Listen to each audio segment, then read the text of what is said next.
어떻게 하면 되죠? 일단은 한 잔씩 해요. 일단 하고 좀 감이 없기 때문에. 안녕하세요. 오늘은 잠깐만. 왜 이렇게 웃기지? 이상하네. 아무튼 웃으시고요. 그래서 저희가 오늘 술 좀 먹으면서 진지한 얘기 좀 나눠볼까 하거든요. 이 두 분 지금 약간 벌써 술 시작하셔가지고 이런 것 같은데요. 진지한 얘기 좀 해보면서 치맥 조지겠습니다. 한잔하시죠. 너무 조용하게 한잔하는 것 같네. 건배사 한번 제의해주세요. 설날을 즐겁게 보냅시다. 새해 복 많이 받으세요. 인생관하고 직업관. 아니야, 인생관을 얘기해봐 하면 너무 추상적이잖아요. 저런 얘기를 하다 보면은 자연스럽게 인생관을 간접적으로 이제 내비치는 거잖아요. 그래서 그런 질문들을 써본 거고. 각자 MBTI부터 먼저 얘기를 해보죠. 저는 ENTJ입니다. 저는 NTJ. 말을 껴들어요? 저는 ENFP고요. MFP입니다. 저는 ISFP였는데 최근에 검사하니까 ESTJ로 바뀌었더라고요. MBTI를 속이는 사람들이 있습니다, 여러분. 정말? 나 진짜. 술을 너무 먹는 것 같아. 자꾸 한잔해서. 주변에 ENTJ들이랑 살아가는 방식이 좀 비슷하세요? 스타트업에 있는 친구들이 ENTJ들이 많아요. 내가 생각할 때는 좀 도전을 하는 사람들이 ENTJ가 많지 않나. 그래서 인생의 모토로서 도전과 뭐 경험, 성공 이런 게 아닐까? 우두머리가 많다고 하잖아요. ENTJ가. 도전하는 사람이 많은 것 같아요. 스타트업에 있는 친구들은 그 대표는 아닌데 또 이제 꿈을 꾸는 거는 자기 회사를 가지고 싶다는 이제 꿈을 다들 꾸면서 스타트업에서 경험을 쌓겠다. 주변에 NFP들 있으세요? MFP가 엄청 많죠. 저는. 아 그래요? 엄청 제 많은데. 주변에는 별로 없거든요. 근데 친구들끼리 이렇게 모아놓고 보면 성격이 좀 비슷하긴 한데 이렇게 뭐 약간 연예인들이나 이렇게 뭐 공개적으로 알려진 사람들은 좀 약간 나랑 다른 느낌? 되게 MFP 아닐 수도 있겠는데 그럼 진짜? 그 나는 약간 I거든 원래. 내가 아는 지수 씨는 조금 해피해피하거든요. 조금 그러니까 그렇지 않아요? 그게 약간 그쵸? MFP 느낌이죠. 아, 그래요? 해피. 그러니까 나는 좀 해피하지 않거든. 약간 우울함. 다운.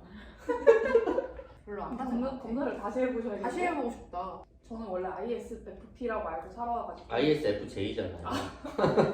취하셨어요?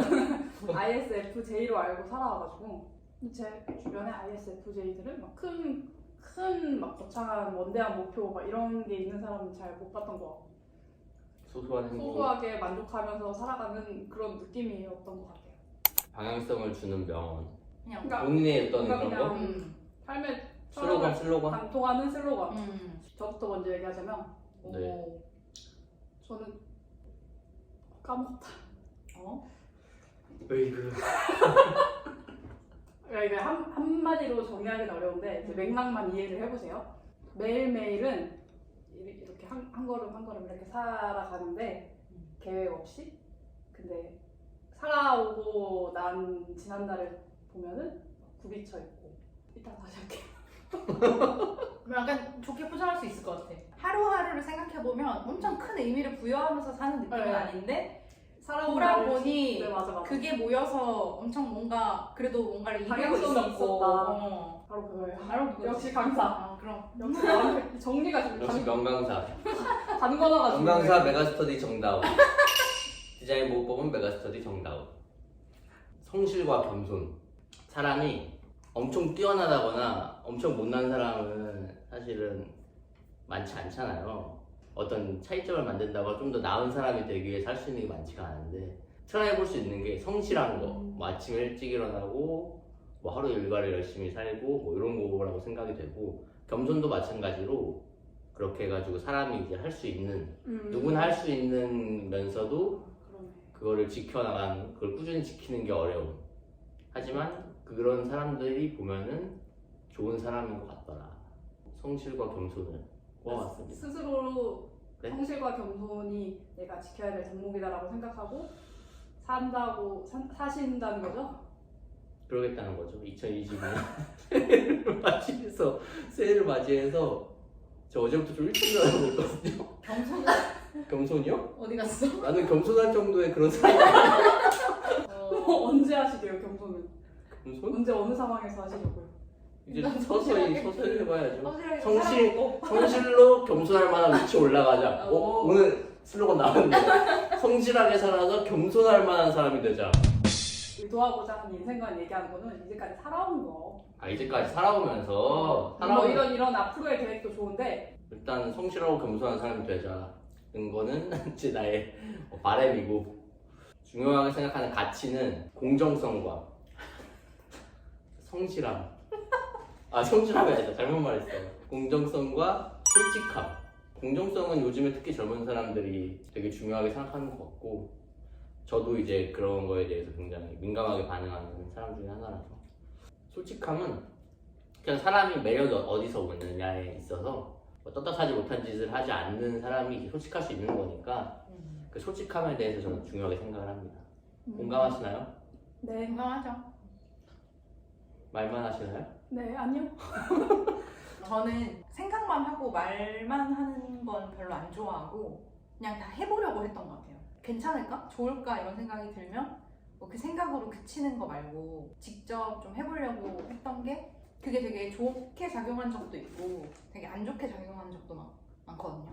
이 변리사라는 직업을 처음에 준비하게 된 것도 솔직히 좀 진지하게 계획을 짜거나 그런 게 아니라 이 직업이 되게 좋은 것 같은데 이 공부를 해보지 않으면은 나랑 맞다 안 맞다를 얘기를 할 수가 없을 것 같은 거예요. 그래서 이런 직업이 그냥 있다 이 생각만 하고 그냥 바로 일단 강의를 들었었거든요. 민법 강의를.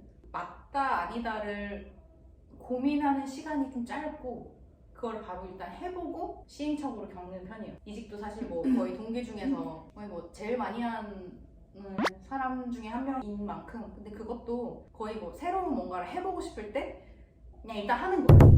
그러니까 그게 결국에는 여러 번 쌓여가지고 지금 이렇게 나를 되돌아봤을 때 되게 엄청 많은 이직을 한 그런 게 남아있는데 누가 볼 때는 되게 안 좋을 수도 있는 건데 나는 내 입장에서는 그렇게 해온 과정들이 현재의 불만이라기보다는 뭔가 새로운 걸 해보고 나서 좀 판단하고 싶은 그 마음에서 했던 거라서 돌아봤을 때 별로 후회되는 건 없는 것 같아요. 저도 좀 비슷한 것 같아요. 응. 경험은 다 도움된다라고 생각하는 주의인 것 같아요. 실패해도 실패했던 경험 그 자체로 뭔가 도움이 되는 것 같고 성공하면 그 성공에 따른 결과가 따라오는 거고 오는 거는 별도로 하더라도 성공해본 경험? 약간 돌아봤을 때 살짝 조금 과했나 싶을 때도 있긴 하거든요. 뭐가 와 있다는 거예요?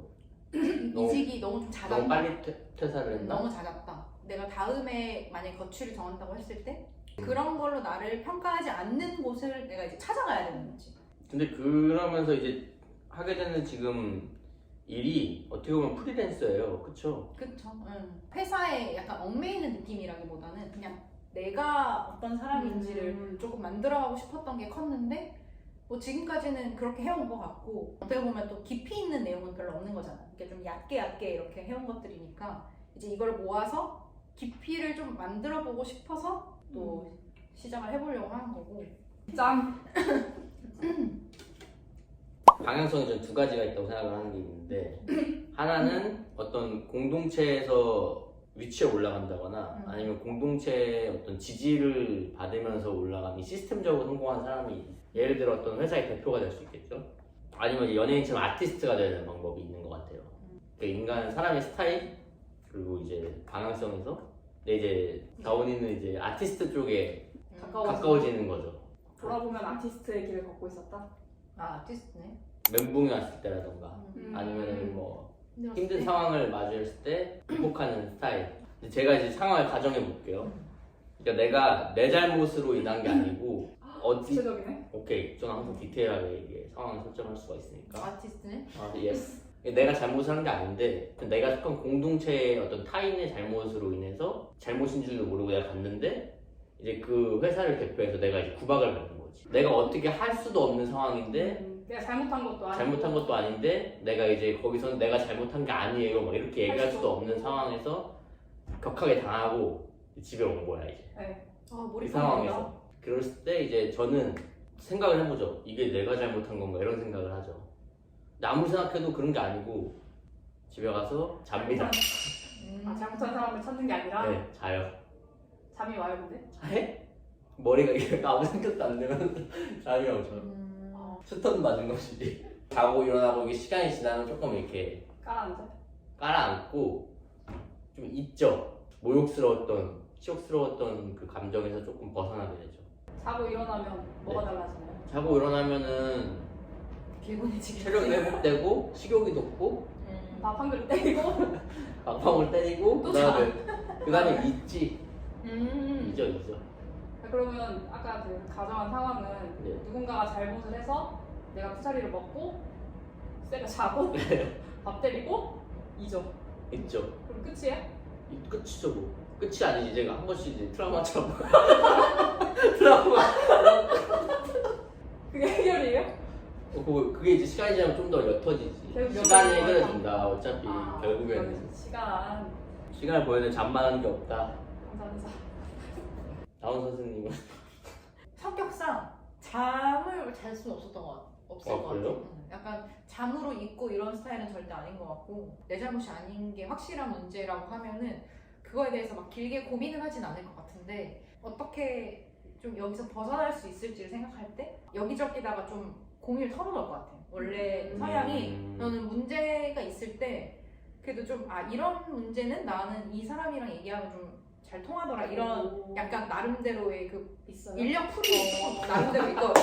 인력풀이라고 인력풀. 표현하는 근데 그게 되게 오. 분야마다 좀 달라요. 약간 예를 들어서 내가 뭐 가족 간의 문제에 대해서 좀 고민을 털어놓을 만한 친구는 딱 얘가 딱 좋다. 이게 왜냐면 지금까지 그렇게 우와. 해오니까 너무 잘 맞았다. 그런 네. 부분에서 나랑 가치관이 비슷했다는 친구가 있고 이런 경우면은 가족의 일이었으면 그 가족 일을 고민을 상담하는 친구한테 아마 물어봤을 것 같고 가족 전담. 가족 전담 프렌드가 있고 풀이라고 얘기하니까 내가 잘못했다. 언니 성향은 이가 맞는 것 같은데요? 그러니까 사람들한테 얘기를 하는 게 그런 측면에서 그럴 수도 있겠다. 그러네. 약간 혼자 고민하는 일은 오히려 명확할 때 오히려 혼자 이걸 어떻게 할지를 고민하는 거지. 어떻게 어차피 나의 결정은 이건데 이건데, 이거를 어떻게 어떤 그쵸. 방식으로 표현하거나 뭐 이런 거 할지. 그거는 혼자서 고민을 하는데 여기 이 정답을 내리기까지 아. 사람들의 조언을 좀 많이 듣는 편인 거 같아. 이가 맞네. 이가 맞는 거죠. 저는 아이가 확실한 게 혼자 답이 나오기 전까지는 얘한테 얘기해서 답을 찾고 싶다 이런 생각은 안 드는 것 같고 그냥 이 힘든 감정을 토로할 수는 있을지언정 사실 머릿속에서 답은 내가 다 내리고 있는 것 같고 그냥 내가 이렇게 생각해서 이런 답을 내렸다고는 얘기를 하는 것 같은데 나도 옛날에 뭐 친구들한테 뭐 이런저런 얘기를 한 적이 있는데 이 친구가 나한테 제시하는 솔루션의 어떤 근거하는 정보들이 나도 이 친구한테 1에서부터 10가지를 설명해주지 않고 그치. 그렇더라고. 그러니까 어차피 이 문제에 대해서 온전히 감정적으로나 뭐 이성적으로 받아들이는 건 나 자신밖에 없는 것 같고 친구한테 그런 얘기를 나는 하는 거는 그냥 마치 자는 것처럼 그 시간을 보내는 거 방법 중에 하나인 것 같아요. 거기서 뭐 직접적인 어떤 그걸 얻기보다는 그냥 이렇게 표현을 하면서 그러니까 저도 이제 친구한테 어떤 고민을 털어놓으면서도 100%다 얘기하지 않는 나를 발견하는 적도 있고 내가 100% 얘기해서 그 친구가 의견을 냈다고 해서 그걸 내가 온전히 100%로 받아들이지 않는 그리고 사람이 다 개개인마다 다 이모저모가 달라서 그 친구의 어떤 살아온 환경이나 뭐 성향에 있어서는 그런 판단을 할 수 있지만 또 그게 저한테는 적용이 안 될 수도 있고 존경할 만한 사람? 존경할 만한 사람? 저는 없거든요. 난 성실한 면에서는 우리 아버지. 아버지 맨날 한 6시에 일어나셔서 7시에 출근하시거든요. 매일매일. 완전 습관인 것 같아요. 그런 가정 환경에서 자라서 또 성실한 게 모토가 됐을 수도 있겠네요. 저 사람이 진짜 내 약간 미인 같은 사람인데 이런 사람은 없고 그냥 왜 포인트가 있잖아. 이거 딱 보는데 저 사람 진짜 저 부분 너무 멋있다. 난 김은별 회사님 존경해 진짜로. 아니 김은별 회사님이 좀 약간 멋있는 게 사람이 어느 한쪽으로 좀 치우칠 수밖에 없다고 생각하거든요. 가정과 사람들을 지키는 것과 내 일에 있어서의 성취를 하는 거 그게 어느 순간 보면은 살다 보면은 이게 어느 한쪽으로 좀 치우치기 마련이거든요. 중립을 지키는 게 진짜 쉽지 않아 보이는데 김은별 회사님이 진짜 그걸 잘 지켜요. 그 가정이랑 이 회사의 대표로서의 모습이랑 이게 딱 정확하게 중간을 딱 가고 있는 느낌이어서 그게 좀 멋있어요. 그래서 나도 그렇게 살고 싶고 1차 디자인 보고 책을 쓰고 있는데 이제 그러면서 뭐 강의 촬영도 하고 이러다 보니까 시간이 너무 없는 거예요. 부모님 집에 자주 못 가게 되고 막 무슨 일이 있어도 약간 한 발 빠지게 되고 이런 게 생기더라고요. 어쩔 수 없이 스스로한테 실망도 많이 하고 하는데 두 개를 다 이렇게 하는 게 쉽지가 않더라고요. 언니는 약간 그런 균형 잡힌 삶이 언니 인생의 모토이기도 한 것 모토인 같아요. 네. 지금 생각해보니까 그러네요. 그러려면 이게 부지런하고 좀 체력도 좋아야 되는 거 같고. 아까 말한 성실과 겸손이 좀 필요하고. 맞죠, 맞죠. 뭐지? 저희 그 공지 좀 정리 좀 해주시고. 경제 활동이라고 해야 되나? 아니면 어떤 생산 활동이 나한테 주는 가치는 그리고 직업관이랑 내 변리사라는 직업이 매칭되는지의 관점에서는 앞으로는 뭘 하고 살까? 저거 좀 재밌을 것 같아. 궁금하다. 친구들끼리 만나서 나도 진지한 얘기를 많이 하는 편은 아닌 것 같아. 오히려 통화로. 만났을 땐 그런 얘기 잘 안 하는데 친구들이랑 통화도 해요? 친구랑 통 안 해요?